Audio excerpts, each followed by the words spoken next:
4장 15절을 할 차례인데요. 4장 15절 우리 함께 봉독하도록 하겠습니다. 신약이 아니고 구약이죠. 창세기 4장입니다. 5페이지입니다. 4장 15절 함께 우리 합독합니다. 여호와께서 그에게 이르시되 그렇지 아니하다. 가인을 죽이는 자는 벌을 7배나 받으리라 하시고 가인에게 표를 주사 그를 만나는 모든 사람에게서 죽임을 면하게 하시니라. 사람이요, 자기가 만든 것에 대해서는 애착이 있어요.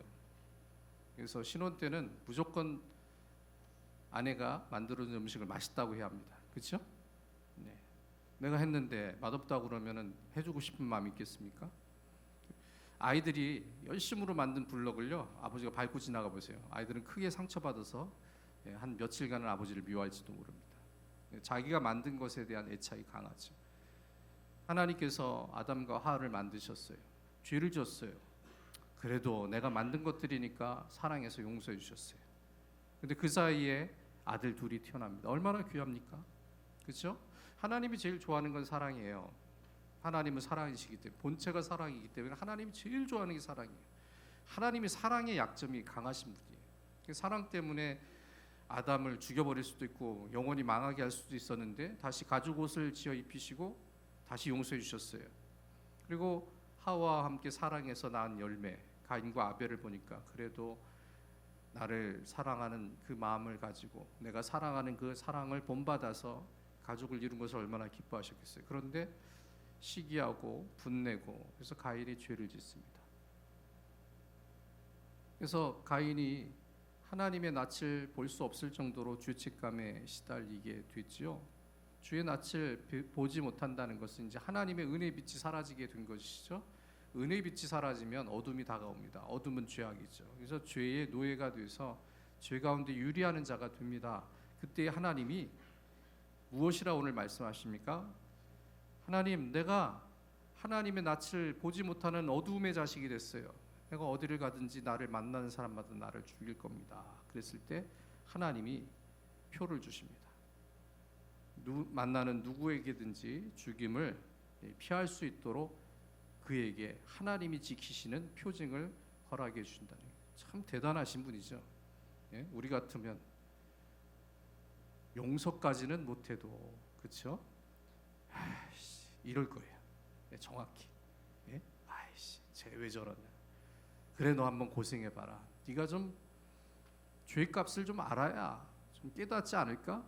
네가 고생 좀 해봐야 내가 너를 사랑하고 내가 너한테 상처받은 것을 헤아리지 않을까? 너도 한번 좀 그런 어려움을 겪어봐야 되지 않을까? 이게 보통 사람의 마음인데요.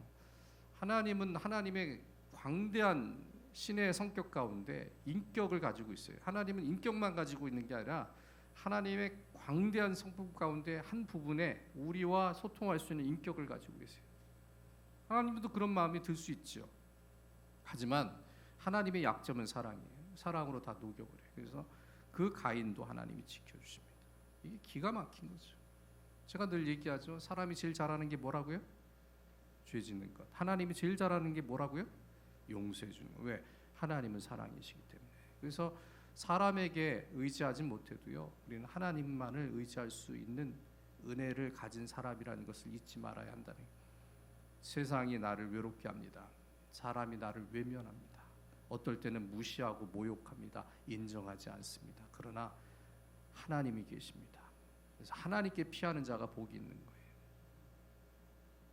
그 하나님의 은혜가 죄인에게도 이렇게 무한대로 펼쳐지게 되는 것이죠.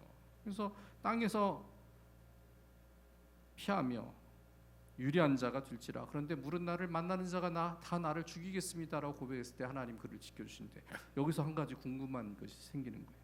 아니, 하나님이 성경을 읽어보니까 아담을 만드시고 그 갈빗대를 취해서 하와를 만드시고 그들이 사랑해서 하필이면 죄를 지어서 하와가 잉태하는 고통, 해산하는 고통을 겪게 돼서 아들을 둘밖에 안 낳는데 가인이 누구를 만난다고? 오늘 제가 얘기해 보니까 그렇구나 이런 생각이 들어요. 그럼 곤란한 건데. 이게 좀 궁금했어야 되는 거예요. 왜 그랬을까요? 언제 하나님이 사람을 또 만드셨을까? 이게 성경의 비밀이에요. 여러분, 우리가 지식을 가지고 삽니다. 사람의 지식은 하나님보다 못하지만 하나님이 주신 지혜와 지식을 따라 그 크기가 광대합니다. 그렇죠? 그래서 이만큼 문명을 이루고 문화를 이루고 과학을 발전시킨 것이 사람의 지식의 바탕이 되어서 이루어진 것이죠. 그 정도로 사람의 지식은 크지만 그러나 하나님께 견주어 보면 사실은 아무것도 아닌 거거든요. 여러분, 하나님의 시간의 순서를 사람이 가늠할 수 있을까요? 아담과 하와가 1000년을 넘게 삽니다. 그렇죠? 가인과 아벨이 언제 이 사건을 통해서 하나님의 칭찬과 징계를 받았을지 그 연도는 우리가 몰라요. 태어나서 100년 후인지 200년 후인지. 그렇다면 그 사이에 아담과 하와를 통해서 더 많은 후손이 생산될 수 있다는 가능성이 성경 안에는 숨겨져 있다는 거예요. 아니, 제가 그렇게 말했다고 또 집에 가서 김 목사가 그러는데 하나님께서 아담과 하와를 통해서 가인과 아벨 말고도 무지하게 아이를 낳게 하셨다더라, 이렇게 말씀하시면 곤란해요? 예, 지금 주무셨다가 지금 졸다가 깨신 분들 또 그렇게 생각하시면 곤란한 거예요. 그럴 가능성이 있다는 거죠. 우리가 우리의 생각으로 우리의 판단으로 하나님의 지식을 다 이해 못합니다. 그래서 사실은 그 시간의 차이, 시간의 갭이 얼마나 큰지 우리가 몰라요. 가인과 아벨이 20살에 살인의 사건의 가해자가 됐는지 피해자가 됐는지 아니면 200세, 300살이 됐는지 몰라요. 그렇죠? 몇 세까지 아이를 낳을 수 있었는지도 몰라요. 그리고 또 한 가지, 성경에는 기록되지 않았어요. 하나님이 어디에다가 또 다른 사람을 만들었는지는 우린 몰라요. 다만 하나님께서 창세기의 한 단편적인 말씀을 통해서 하나님의 일하신 것, 하나님의 인류를 향한 계획과 인도하심을 보여준 것뿐이에요. 그 광대한 것의 극히 일부가 여기 있는 거예요. 그래서 성경은 특별 계시라고 합니다. 하나님이 특별하게 말씀을 우리에게 주신 거예요. 이만큼의 내용이 있는데 이만큼의 계시를 특별하게 말씀을 통해서 우리에게 가르쳐 주신 거예요. 자, 이 성경은 원문이 아니에요. 성경 원문은 없어요. 지금 옛날에는 인쇄술이 발전하지 않았기 때문에 다 손으로 써서 말씀을 기록했어요. 그래서 성경 원문은 손으로 쓴 하나밖에 없죠. 나머지는 다 사본이죠. 그럼 우리가 지금 보고 있는 성경은 사본에 8촌에 넘어서 사본에 그 너머의 사본인 거예요. 그 많은 사본 중에서도 그래도 성경의 학자들이 성령의 인도를 따라서 성령의 지혜를 따라서 가리고 뽑아서 기록한 것이 성경 66권 정경이라고 합니다. 이 정경에도 들지 못하는 성경을 외경이라고 해요. 정경 밖에 있는 성경. 근데 그 외경에도 들지 못하는 것은 성경에 좀 비슷하다, 위경이라고 해요. 위증할 때 위와 비슷한 거예요. 가치가 좀 떨어진다. 그래서 이 하나님의 말씀의 기록, 하나님이 세상을 창조하신 역사에 대한 기록, 사람을 만드신 기록은 우리가 여기까지밖에 모르는 거예요. 아벨과 가인의 사건 이후에 하나님이 얼마나 후손을 더 생산하게 하셨는지 기록이 안 돼 있죠. 모르는 거예요. 그래서 수백 년의 시간이 지날 수 있었기 때문에 당시에 뭐 산부인과가 있는 것도 아니고 피임약이 있는 것도 아니고 주시는 은혜대로 열심히 생산하던 때잖아요. 그렇죠? 그러하기 때문에 또 그 사람들의 수명이 아주 긴 때였기 때문에 우리가 알지 못하고 성경에 기록되지 아니하는 사람들이 계속 번성할 수 있는 가능성이 여기에 숨겨져 있는 거예요. 그래서 행가를 읽어야 되는 거예요. 행과 행 사이에, 줄과 줄 사이에 우리가 알지 못하는 하나님의 시간과 하나님의 계획이 펼쳐지고 있다는 것이죠. 그래서 이 성경은 다만 아담, 하와, 아벨, 가인 셋의 후손 이렇게만 기록이 되어 있어서 그 외의 기록은 우리가 모르니까 성경은 이상하다. 분명히 하나님은 네 사람밖에 안 만들었는데 왜 다른 사람들이 이렇게 많다고 그러지? 성경이 모순되다 이렇게 생각하는 것은 상당히 자기의 지식이 짧다는 것을 보여주고 있는 것이 되죠. 그래서 우리가 하나님의 말씀을 100% 이해할 수 있으면 얼마나 좋을까요? 다 이해 못합니다. 그리고 그게 정상입니다. 그리고 하나님의 말씀을 100% 풀어줄 수 있는 사람들은 이단입니다.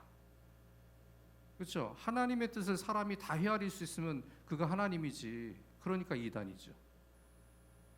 목사님 성경 말씀이 왜 이래요? 저도 몰라요. 이게 답이 돼야 돼요.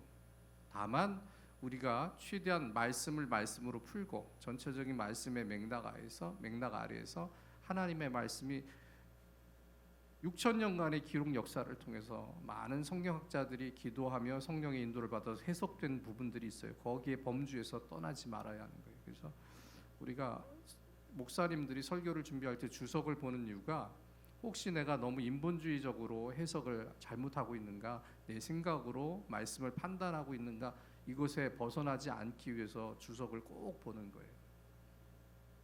그래서 성경을 통해서 이러한 부분들이 오해가 없어야 한다는 것이죠. 가인을 만나는 자, 그것은 하나님께서 이 당시에 네 사람만 기록하고 있기 때문에 아담과 하와 이후에 얼마나 많은 사람들이 태어나고 번성하게 하셨는지는 몰라요. 다만 네 사람만 기록을 하고 네 사람의 사건만 우리에게 가르쳐주고 있는 겁니다. 그리고 나서 이제 가인의 표를 주시는 거죠. 그러니까 하나님이 가인의 표를 주셨어요. 나 같으면 수용번호 203번 막 이렇게 찍었을까? 아니면 수용번호 1번 첫 번째로 죄를 지었으니까 그렇게 아니다 3번이다. 아담과 하와가 먼저 죄를 지었죠.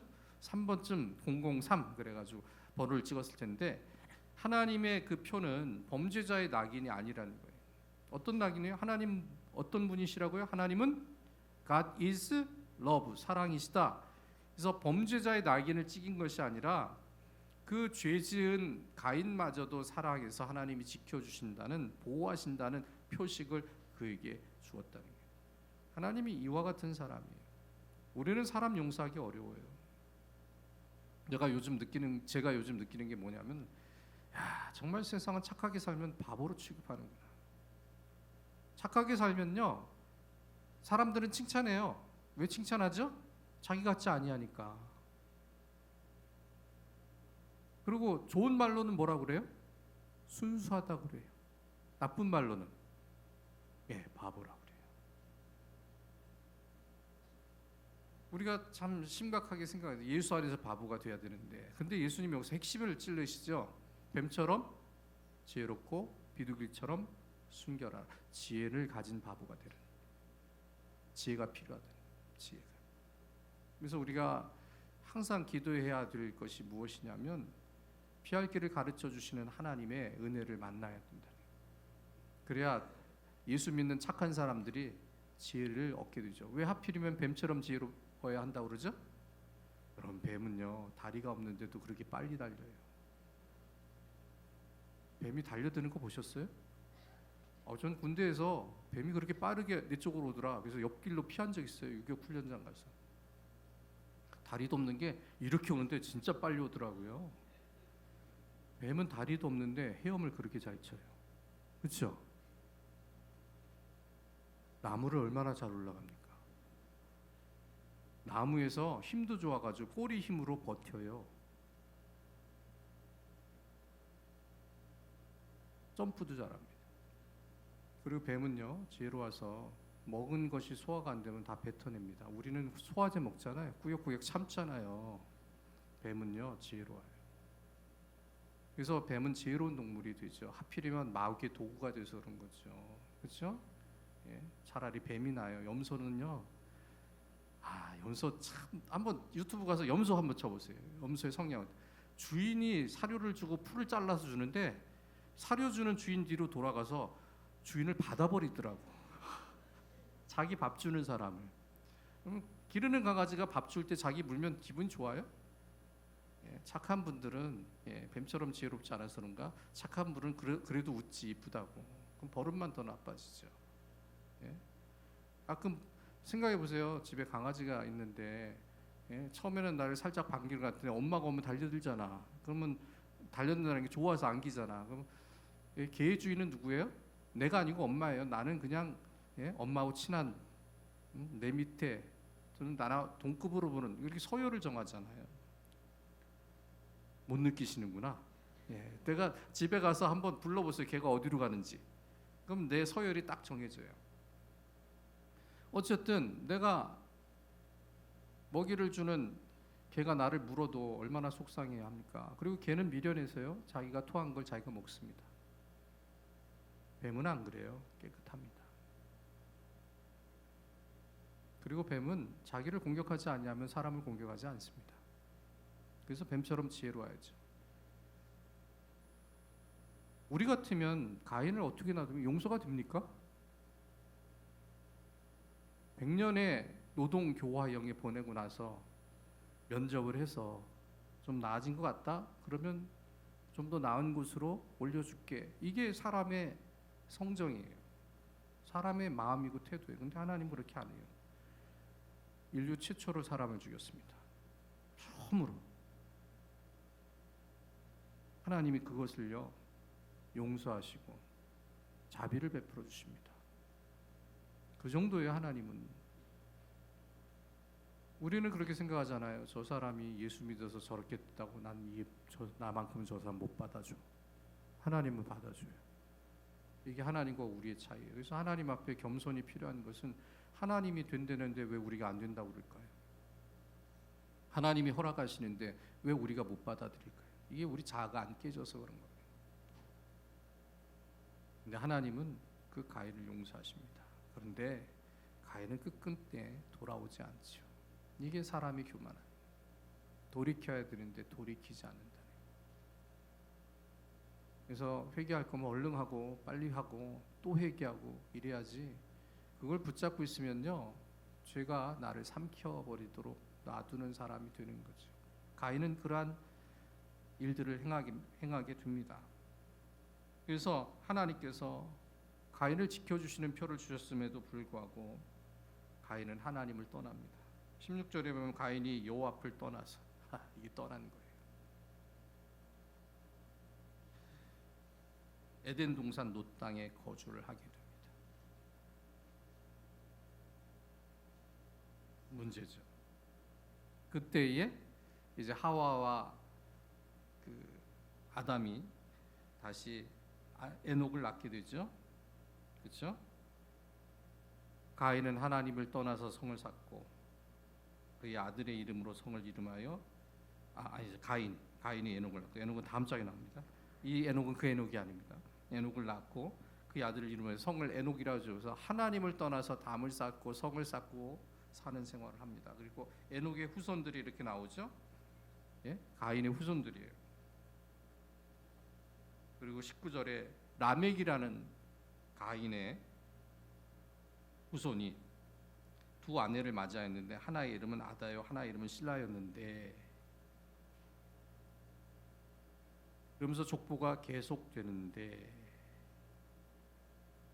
24절이 아주 중요한 말씀이 돼요. 라멕이 한 소년을 죽이게 됩니다. 살인을 또 하게 되죠. 어떻게 사람을 죽입니까? 23절 한번 보죠. 라멕이 아내들에게 이르되 아다와 실라여 내 목소리를 들으라.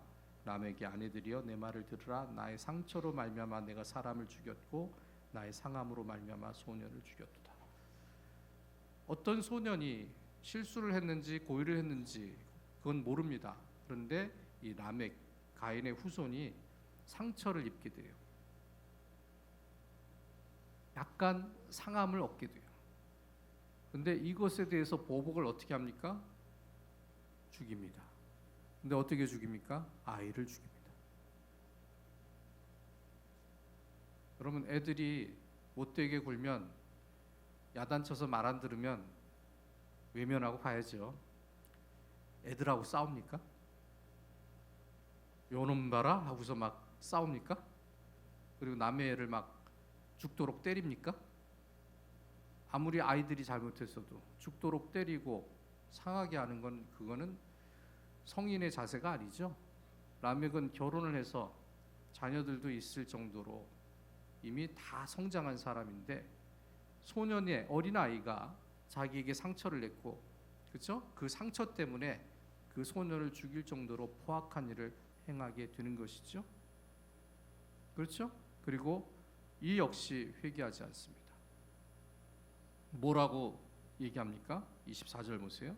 가인을 위하여는 벌이 7배일진데.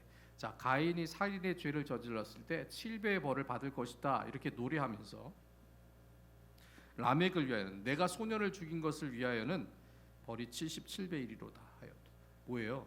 하나님이 죄 지은 가인을 용서해 주셨어요.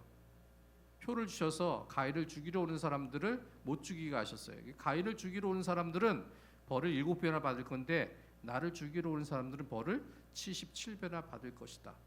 이렇게 선언을 합니다. 갈수록 악해진 거지. 그러니까 죄 아래에 있는 인간의 악한 단면이 여기서 나타나고 있는 거예요. 여러분, 하나님의 세계에 들어가지 아니하면 사람은 죄 속에서 더욱 깊이 있게 죄에 빠져서 죄의 열매가 감당할 수 없을 만큼 자라게 된다는 것을 알아야 합니다. 자, 에덴에서의 타락 이후로 점점 죄의 양상이 커져가죠.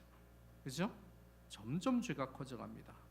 형제를 살인하게 되고, 그 이후에는 상처 때문에 어린아이를 죽일 정도로 죄가 포악해지는 그러한 삶의 모습이 나타나고 있다는 것이죠. 하나님을 떠나면 무질서한 삶이 만들어지고, 하나님을 떠나면 죄의 세계에 빠져서 벗어나지 못하고, 하나님을 떠나면 감당할 수 없는 죄의 무게에 짓눌리는 삶을 살 수밖에 없다는 것을 이 가인의 후손을 통해서 우리에게 가르쳐주고 있는 거예요. 그래서 지혜로운 사람은 어떤 사람입니까? 돌이키는 사람이 됩니다. 돌이키는 사람은 무엇입니까? 하나님께로 오는 거죠. 하나님께 오는 제일 첫 번째 관문은 뭐예요? 주님, 내 모습 이대로 받아주시옵소서. 무슨 뜻이에요? 저는 연약한 자입니다. 저는 죄인입니다. 저는 무능한 자입니다. 저는 아무것도 가진 것이 없는 자입니다. 하나님 앞에 잘할 수 없는 자입니다. 그러나 은혜를 주세요. 저를 도와주세요. 하나님이 살아계시니까 저를 용서해 주세요. 이것으로 하나님 앞에 나아간다는 거예요. 그러나 가인은 자기를 위해 성을 쌓았잖아요. 하나님을 떠나서. 그것이 그 인생을 이렇게 악한 것으로 만든 기초가 되었다는 것이죠. 그래서 우리는 무질서한 삶을 사는 세상의 죄악 가운데 어떤 모습으로 살아야 할지를 신앙으로 결단을 내려야 한다는 거예요. 예수 믿는 바보가 되지만, 그러나 하나님의 허락하신 지혜를 따라 뱀처럼 지혜로운 순결한 삶을 신앙으로 이루는 믿음으로 살아야 한다는 것이죠.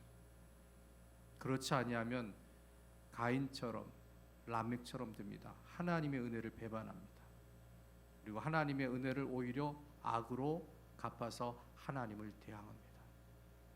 하나님과 맞서 싸우는 것은요, 죄에서 돌이키지 않는 거예요.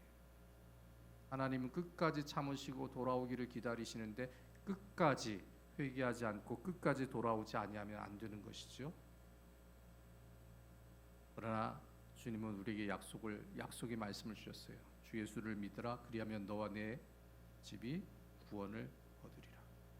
그래서 우리가 그 약속의 말씀을 믿고 신앙의 생활을 온전히 이루어서 우리가 하나님의 자녀로서 어떤 은혜를 받는지, 어떤 모습으로 사는지, 착하지만 얼마나 지혜롭게 사는지를 보여주고 나타내야 합니다. 그리고 우리가 착하게 삶으로 말미암아 잃어버리고 손해보는 것들을 하나님이 어떻게 공급하시고 채우시는 것도 증거할 수 있는 믿음으로 살아야 한다는 것이죠. 그러나 가인과 아벨은 하나님의 은혜를 악으로 대항했다는 거예요. 우리는 그러한 모습을 사는 사람들이 되어서는 절대로 안 된다는 거예요. 그 다음에 아담과 하와의 후손이 다시 나타나요. 여기서 분명한 차이점이 있어요. 25절 보세요. 아담이 다시 자기 아내와 동침하매 그가 아들을 낳아 그의 이름을 셋이라 했으니 이는 하나님이 내게 가인이 죽인 아벨 대신에 다른 씨를 주셨다 함이며, 26절이요. 셋도 아들을 낳고 그의 이름을 에누어스라 하였으며 그때 사람들이 비로소 여호와의 이름을 불렀더라. 이게 무슨 뜻이에요? 그때에 여호와의 이름을 불렀더라. 믿음의 후손들이 하나님의 은혜로 다시 이 땅에 시작이 되고 번성의 길을 만나게 된다는 거예요. 여러분, 믿음은 반드시 하나님이 다시 일으켜 주시고 다시 회복시켜 주시고 번성의 은혜를 베풀어 주십니다. 가인과 라멕은 하나님을 떠나서 악의 표상이 되었지만 하나님이 은혜를 주신 아담과 하와는 하나님의 허락을 통해서 복의 후손들을 태어나게 하는 은혜를 입게 되죠. 가인의 후손은 가인이 하나님 앞을 떠나는 것으로부터 시작이 됩니다. 그래서 포악한 라멕까지 결론으로 나타나게 되죠. 그러나 하나님께로 돌아오고 하나님의 은혜를 받은 셋의 후손들은 어떻게 됩니까? 그들의 특징이 바로 26절 마지막 구절이에요. 그때의 사람들이 비로소 여호와의 이름을 불렀더라.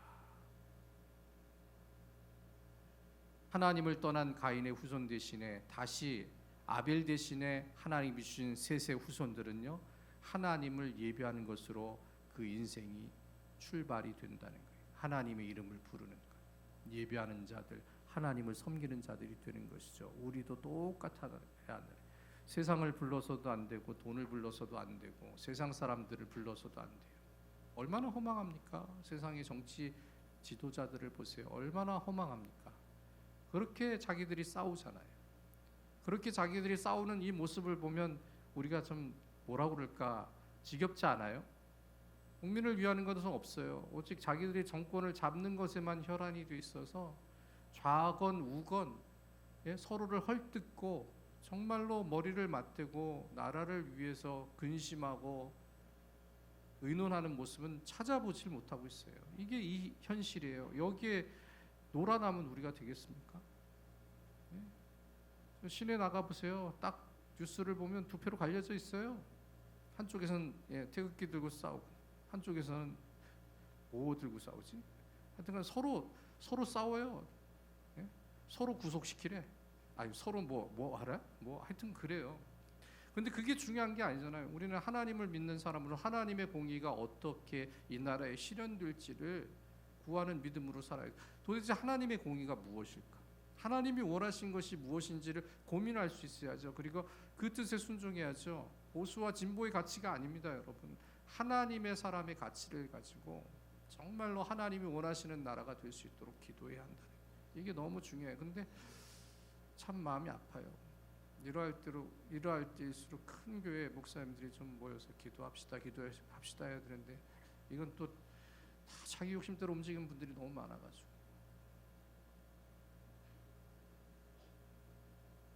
제가 수요일 때 그랬어요. 미국의 대통령이 취임을 했어요. 그렇죠? 좋아요?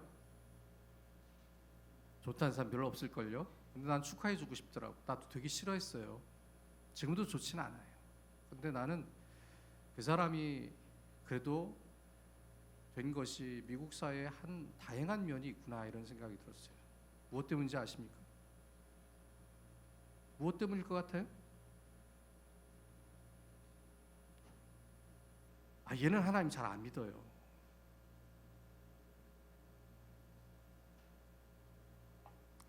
이 친구는 대통령 취임 선서를 할 때 어머니의 성경을 그 퍼스트 레이디 이름이 뭐죠? 하여튼간 뭐 그 친구가 옆에서 들어주고 거기서 선서를 한 거예요. 기독교 집안이.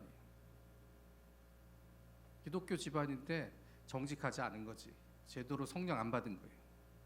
변화를 받지 못한 거예요. 그런데도 기독교적인 가치관이 있어요. 그래서 자식들에게 세 가지를 자라면서 항상 주입을 시켰어요. 노 드럭, 약물을 해서는 안 된다. 노 알코올, 노 시가렛. 담배 펴서도 안 되고 마약을 해서도 안 되고 술을 마셔도 안 된다. 트럼프는 술 안 마십니다. 담배도 안 핍니다. 문신도 못하게 합니다. 아이들. 기독교적인 색채가 강해요. 그래서 취임하자마자 그가 제일 먼저 한 것이 제1성 선언한 것이 무엇이냐면 이제 미국 땅에는 남자와 여자밖에 없다. 이걸 공포한 거예요. 오바마 대통령이 민주당 사람입니다. 미국에서 민주당은 동성애를 지지합니다. 그리고 오바마 집권 때에 동성애를 합법화시켰습니다. 제가 미셸 오바마의 자서전을 읽어보니까 이 오바마가 임기 말에 동성애법이 통과된 것을 기뻐해서 백악관에 가족들이 잔디밭에 나와서 그 무지개가 이들이 동성애가 상징하는 것이잖아요. 동성애를. 그것으로 밝혀진 것을 보고 너무 잘 됐다, 좋아했다, 기뻤다, 가족 파티를 했더라고. 그런데 트럼프가 대통령이 되자마자 첫 일성이 뭐냐면 미국에는 두 가지 성밖에 없다. 남자와 여자 외에는 없다. 그 전에 저번에 대통령 할 때는 트럼프가 미국에서 만들어 놓은 제3의 화장실 있어요. 남자도 아니고 여자도 아닌 사람이 들어갈 수 있는 화장실. 그걸 없애버렸어요. 코로나가 한참 유행일 때 연방 대법원이 교회 폐쇄를 명령했을 때 제일 먼저 성경책을 들고 교회를 갔어요. 믿음 때문에 간 건 아니고 표를 의식해서 간 거지만, 그런데 미국의 기독교적인 가치를 지킬 수 있는 사람이 지금 그 사람밖에 없는 거예요. 근데 그 현실이 우리나라보다 나은 거예요. 우리나라는 지금 동성애를 합법화시키려고 너무 많이 애를 쓰고 있으니까, 국회의원들이 예수 믿는 사람들이 그렇게 많은데도 그걸 막지를 않고 있으니까, 못 막는 게 아니라 안 막아요. 기독교인들의 국회의원 숫자라면 동성애법을 충분히 막아요. 3분의 1이 넘어요. 예수 믿는 국회의원들이.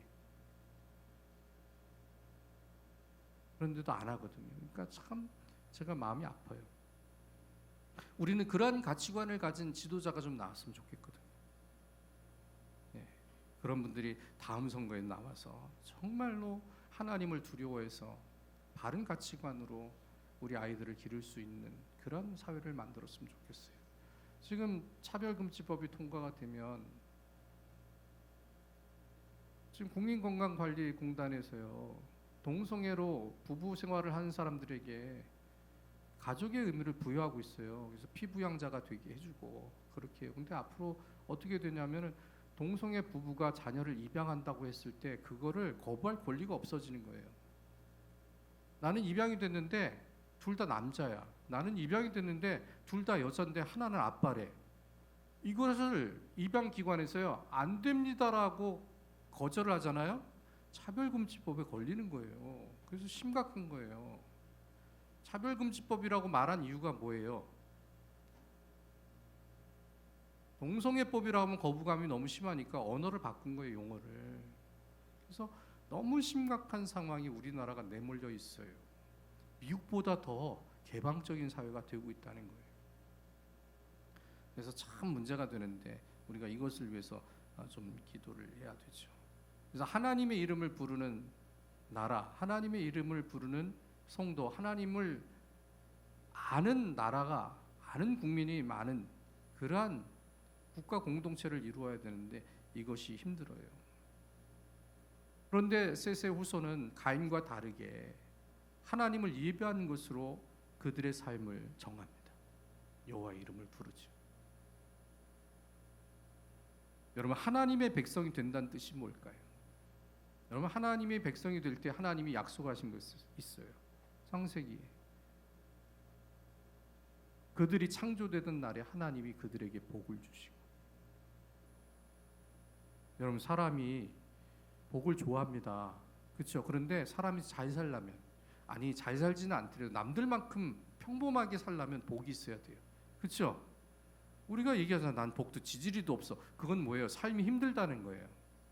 삶이 고달프다는 거예요. 삶이 어렵다는 뜻이에요. 복이 없다는 말은 사는 게 귀찮은 게 아니라 사는 게 버겁다는 뜻이거든요. 근데 하나님이 하나님의 백성에게 어떤 복을 주셨어요?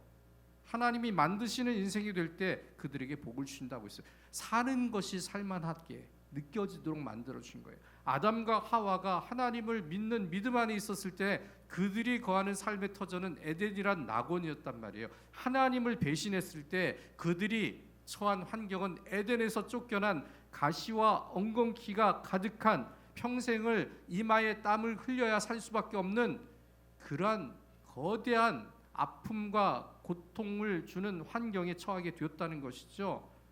그래서 하나님 앞에 구하는 것이 얼마나 우리에게 복이 된다는 것을 성경은 분명히 증거하고 있어요. 그래서 아담과 하와는요, 죄를 짓고 나서 하나님께로 돌아옵니다. 그래서 그 후손 셋이 하나님의 이름을 부르도록 그들을 신앙으로 이끈 것이죠. 하나님의 형상이 보존되도록 만든 거예요. 5장 2절에 보세요. 남자와 여자를 창조하셨고 그들이 창조되던 날에 하나님이 그들에게 복을 주시고 그들의 이름을 사람이라 일컬으셨더라. 그죠? 그리고 3절 보세요. 아담은 130세에 자기의 모양 곧 자기의 형상과 같은 아들을 낳아 이름을 셋이라 하여.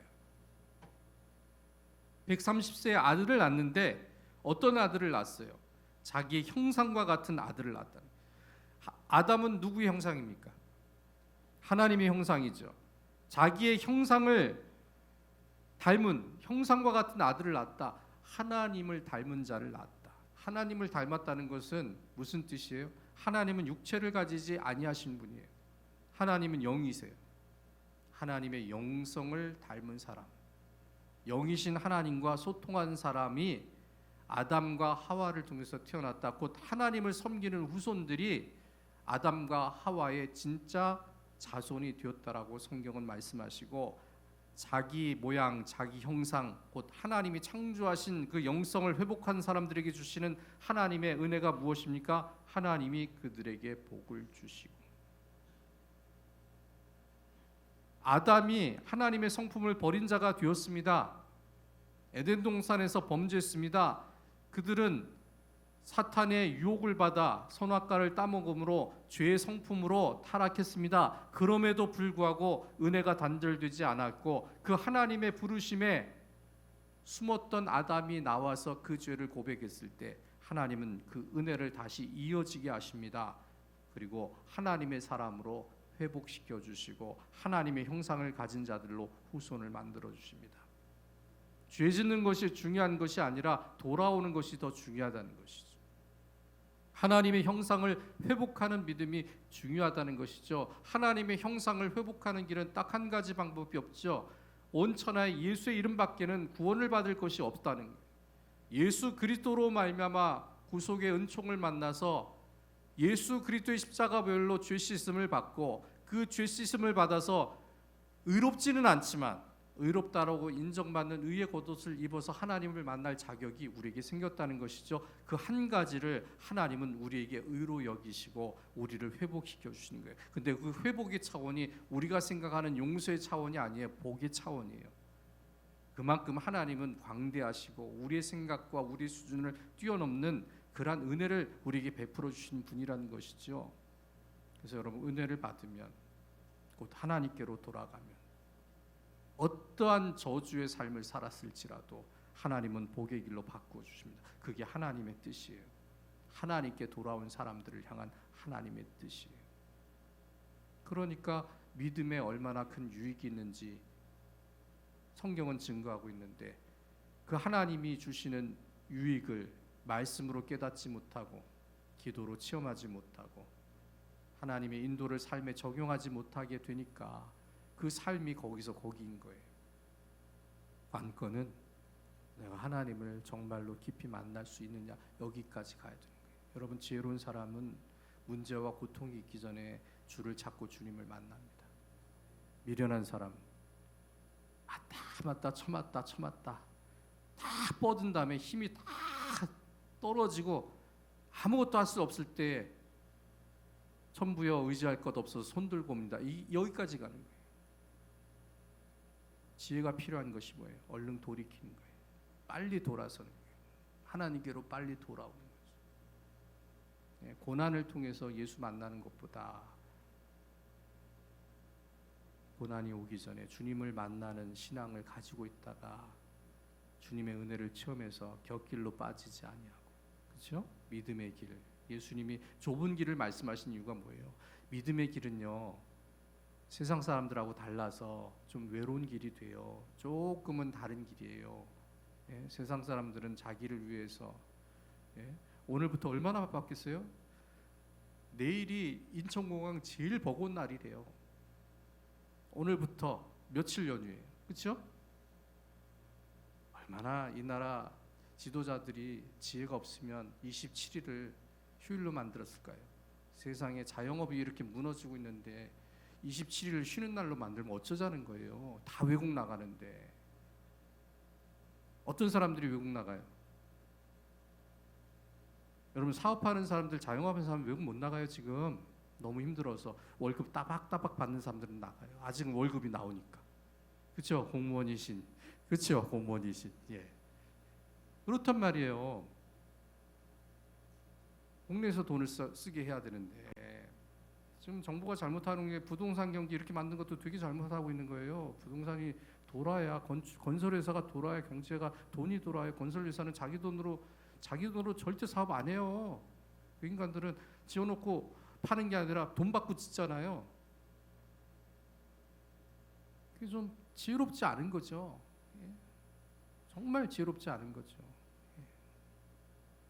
예. 나라에서 돈 주면 좋을 것 같죠. 당장은 좋아요. 당장은 좋잖아요. 공돈 생기니까 19만 원쯤 얼마 행복해. 25만 원씩이면 내 일명이 100만 원이고. 예? 당장은 좋아요. 근데 그 돈이 풀리면 경제학적으로 인플레가 심하게 됩니다. 돈이 풀어지면 인플레가 당연히 와요. 돈의 가치가 떨어져요. 그러면 우리의 삶은 어려워요. 만약에 25만 원을 받으면요, 나중에는 그 25만 원을 50만 원으로 우리가 지불해야 할 비용으로 다가오게 돼요. 그게 경제 법칙이에요. 그걸 아는 사람들이 반대를 해도 지금 그걸 하겠다니까 제가 너무 답답한 거예요. 저도 전공이 경영학이니까 요만큼은 알거든요. 요만큼은. 지혜가 없어서 그러죠. 그 지혜가 없는 것은 딱 하나예요. 하나님에게서부터 믿음의 길을 가지 않고 하나님에게서도 지혜를 공급받지 않기 때문에 하나님은 죄인에게도 은혜를 주시는데요. 그래서 셋의 가정을 통해서 하나님께 돌아오는 사람들이 어떤 역사를 만나게 되는가, 그것을 우리에게 보여주고 있지요.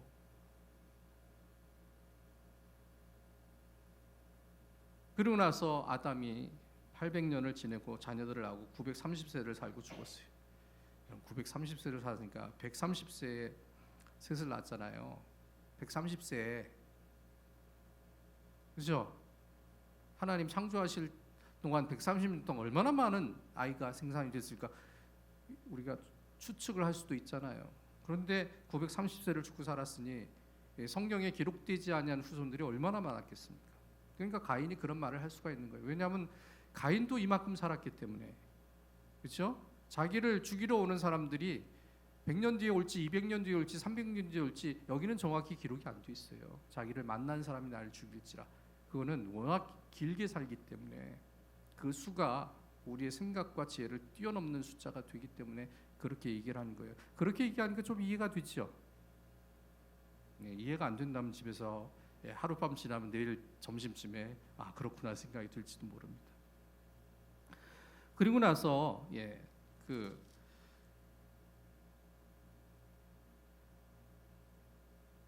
하나님과 동행하는 그러한 역사가 나타나게 되는데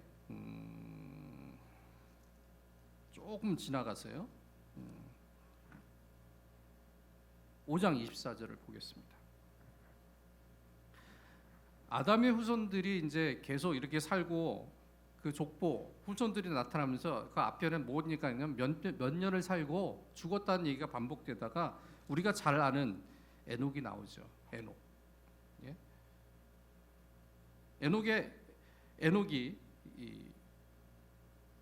65세에 무드셀라를 낳고 무드셀라를 낳은 후 300년을 하나님과 동행하며 자녀들을 낳았으며 365년을 5세를 살았어요. 그런데 이 사람은요, 죽음을 겪지 않는 성경에서 기록된 사람이 됩니다. 24절 얘기죠. 에녹이 하나님과 동행하더니 하나님이 그를 데려가심으로 세상이 있지 아니하였더라. 무드셀라는 노아의 할아버지죠. 무드셀라의 아버지가 에녹인데 하나님께서 에녹을 그냥 데려가십니다. 무슨 의미가 있을까요? 신학적으로는 영생의 첫 그림자입니다. 영원한 생명을 주시는 예표가 에녹을 통해서 우리에게 가르쳐 주는 거예요. 그래서 우리가 예수를 믿고 구원을 얻으면 사망에서 어디로 옮겨집니까? 생명으로 옮겨집니다. 그 생명으로 옮겨진다는 것이 영원한 생명을 주시는, 생명의 풍성함을 주시는 하나님의 세계에 들어가게 되는 거예요. 그래서 하나님은 자신 있게 말씀하시는, 예수님이 자신 있게 말씀하시는 것이 무엇이냐면 죽어도 살겠고 살아서 나를 믿는 자는 영원히 죽지 아니하리라. 에녹에 예표된 영원한 생명의 은혜를, 영생을 우리에게 보여주시는 장면이 여기서 나오는 거예요. 영생의 첫 그림자가 에녹이고요. 또 한 가지 우리가 생각해야 할 부분이 무엇이냐면, 여러분, 하나님과 동행하는 삶은요, 옮겨지는 삶이 됩니다.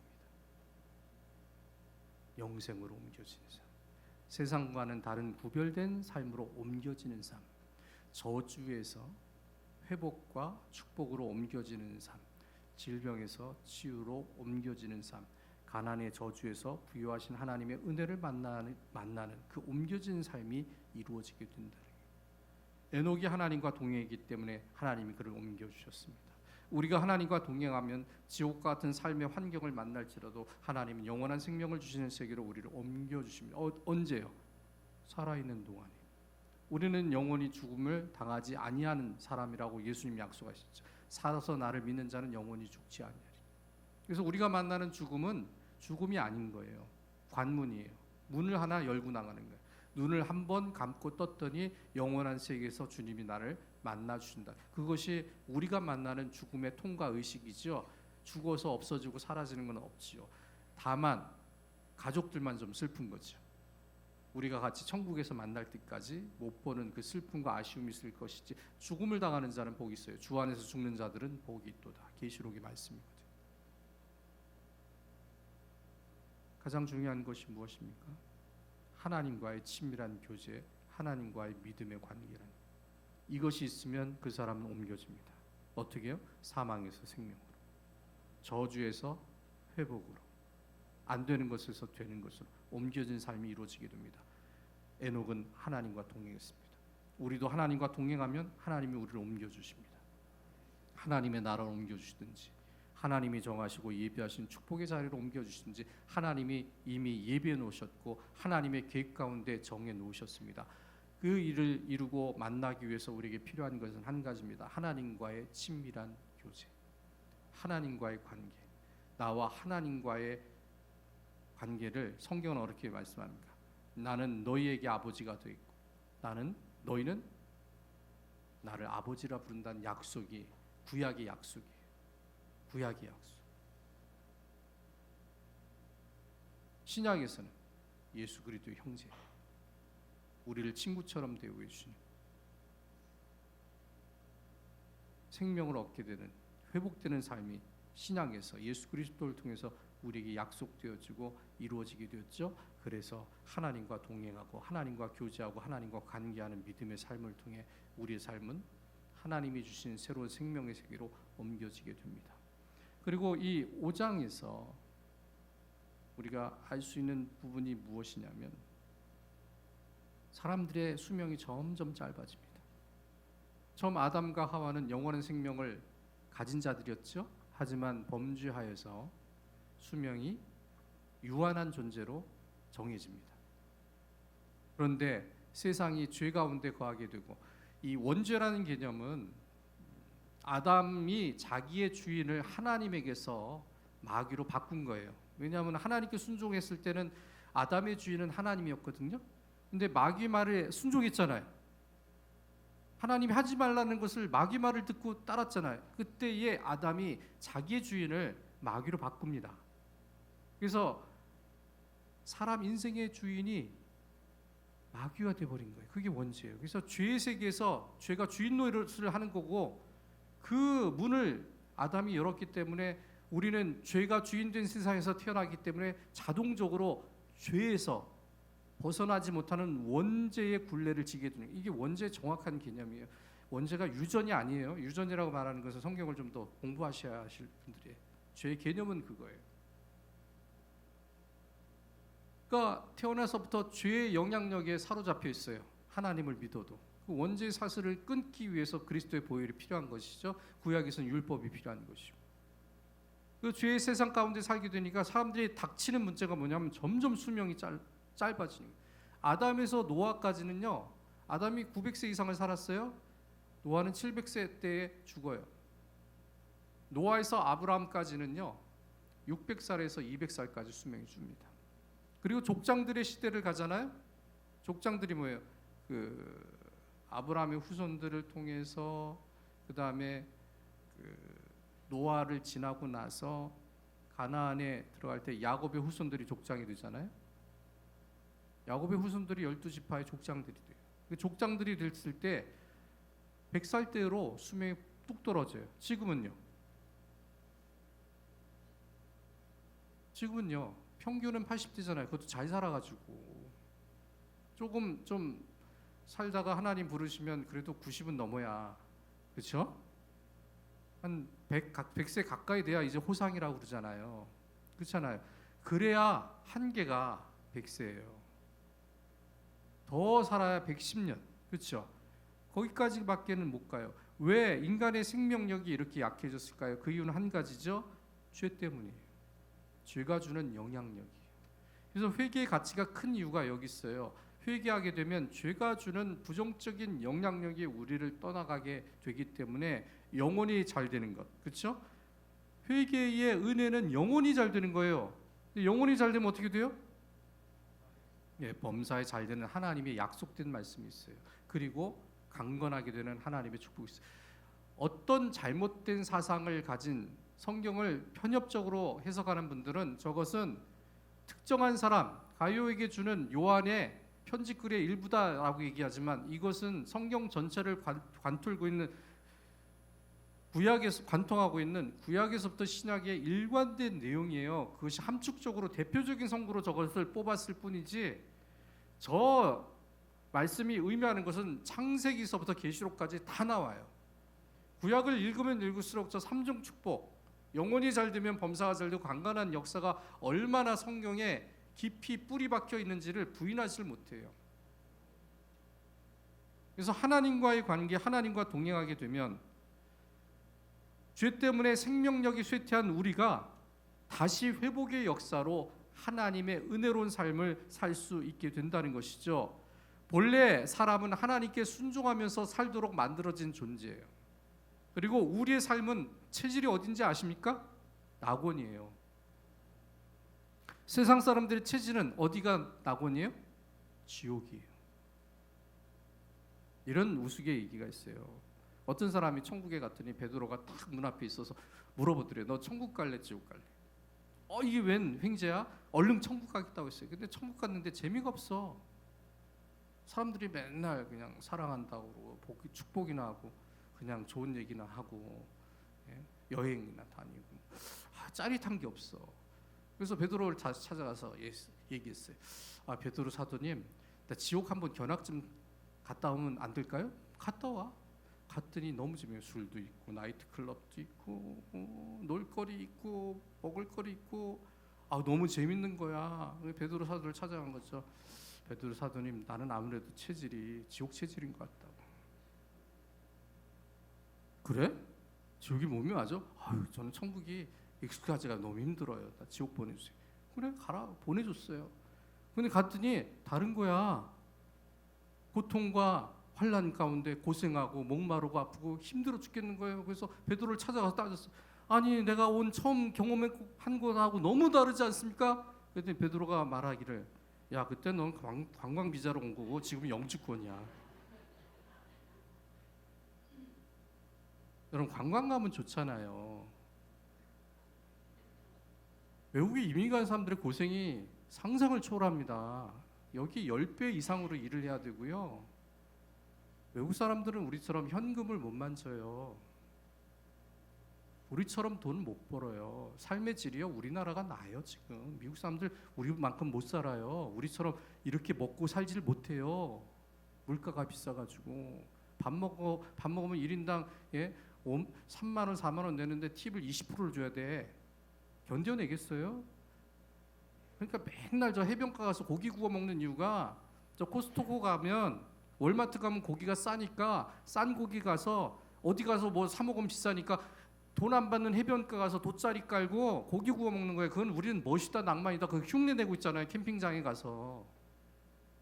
잘못된 거지. 교회가 좋은 곳인데 교회 와서 밥 해주고 밥 좀 해먹고 그러지. 난 매일 우리 권사님들 교회 와서 먹을 거 갖고 와서 서로 밥 해먹고, 야, 내가 집에서 이거 해왔는데 같이 나눠, 이랬으면 좋겠어요. 내가 에어컨 난방기 빵빵 틀어줄 테니까 교회 와서 제발 노세요. 물이 좋은데 어디 가서 노십니까? 체질이 천국인 사람들이 세상에 가서 놀면 어떡합니까? 세상에서 콜라텍에서 놀다가 주님 오시면 어쩌려고요? 하나님과 동행하고 하나님과 함께할 때 옮겨지는 삶을 살고요. 하나님께 순종하면서 낙원으로 살도록 설계된 우리가 세상을 찾아가면 어떻게 됩니까? 오늘 성경에 말씀하신 것처럼 생명이 단축되게 된다는 거예요. 그래서 우리는 삶의 초점을 바꿔야 합니다. 어떻게 바꿔야 합니까? 창조의 원리로 돌아가야 돼요. 하나님의 세계 안에 있어야 한다. 에덴을 벗어나지 말라는 거예요. 믿음의 세계를 벗어나지 말라.